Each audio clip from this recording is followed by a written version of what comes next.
live in HD from WVUE TV New Orleans. This is Fox 8 News at 5:30.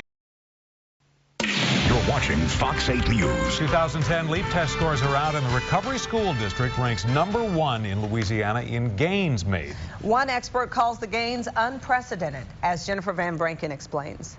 The 2010 LEAP test scores are one report card New Orleans area schools should be happy to bring home. We have tremendous growth going on in student achievement. It is unprecedented. It is nationally noteworthy. Former Orleans Parish School Board and State School Board member Leslie Jacobs calls New Orleans area LEAP scores transformational. In New Orleans, 57% of fourth graders in the schools taken over and run by the State Recovery School District passed LEAP. 90% of Orleans Parish-run schools' fourth graders passed.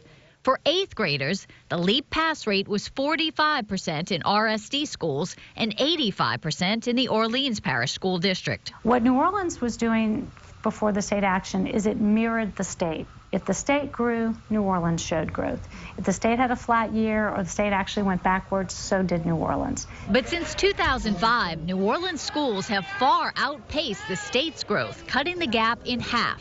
Take a look. The top blue line is the state. The bottom green line, New Orleans schools. In 2005, there was a 20-point gap between the two in math. That narrowed to 10 this year.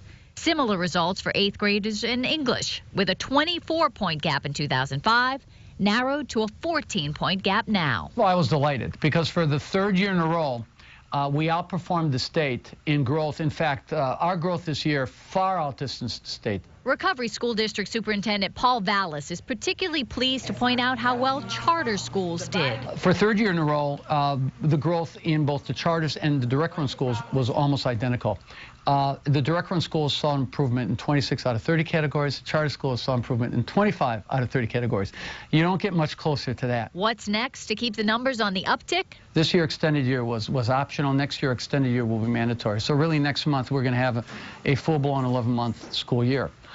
That's number one. Number two, the high schools, many high schools are still in need of restructuring. Vallas and outside observers think continued consistent growth in the numbers may make New Orleans a model for the nation in how to turn failing urban schools around. Outside New Orleans, Leslie Jacobs says this year's number shows St. Tammany and Plaquemines Parish are flat with no growth. Cumulative numbers for the past 3 years show Jefferson, Orleans, Plaquemines, St. Bernard, and Terrebonne all performed better than the state. If you want to look at specifically numbers, just go to our website, fox8live.com. We'll have a link for you there. It's encouraging stuff. It really is. And again, you've got to keep in mind, even some that were flat, they're good school districts. So again, we were way behind, and now we're making tremendous gains. All right. Thanks, Jennifer.